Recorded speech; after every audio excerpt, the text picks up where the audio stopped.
തിരുവചനം നമ്മുടെ ഓരോരുത്തരുടെയും പാദങ്ങൾക്ക് വിളക്കും വഴിയിൽ പ്രകാശവുമാണ്.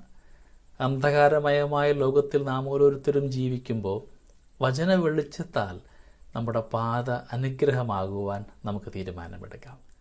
ഏറെ അഭിമാനത്തോടെ നിങ്ങൾക്കേവർക്കും സ്നേഹാശംസകൾ നേരുന്നു. കാരണം എഫാത്തയിലൂടെ നാം ഓരോരുത്തരും വചനത്തിൻ്റെ ഭാഗമാവുകയാണ്.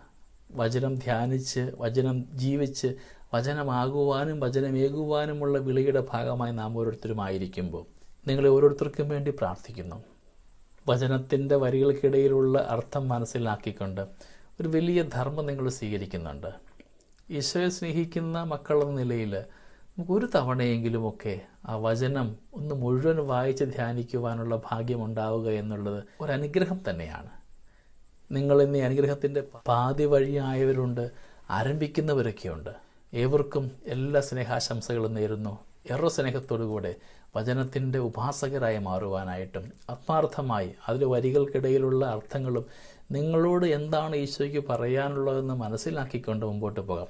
വായിച്ച് മുമ്പോട്ട് പോകുമ്പോഴൊക്കെ ഒരുപാട് പേരുടെ പേരുകൾ ഇടയ്ക്കിടയ്ക്ക് വരുന്നുണ്ടാകും. ആ ഓരോ പേരും മാറ്റിയിട്ട് അവിടെ നിങ്ങളുടെ പേര് ചേർക്കുമ്പോഴാണ് നിങ്ങളോട് ദൈവത്തിന് എന്താണ് വ്യക്തിപരമായിട്ട് പറയാനുണ്ടെന്ന് നിങ്ങൾക്ക് മനസ്സിലാവുക. അതുപോലെ ഒരു ധ്യാനത്തിലാവട്ടെ ഈ വചന വായന. നിങ്ങൾക്ക് ഏവർക്കും എല്ലാ സ്നേഹാശംസകളും നേരുന്നു.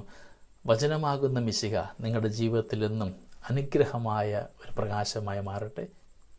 നമ്മുടെ കർത്താവ് ഈശോ മിശിഹായുടെ കൃപയും പിതാവായ ദൈവത്തിൻ്റെ സ്നേഹവും പരിശുദ്ധാത്മാവിൻ്റെ സഹവാസവും നിങ്ങളുടെ കൂടെ എന്നും ഉണ്ടായിരിക്കട്ടെ, ഇപ്പോഴും എപ്പോഴും എന്നേക്കും. ആമേൻ.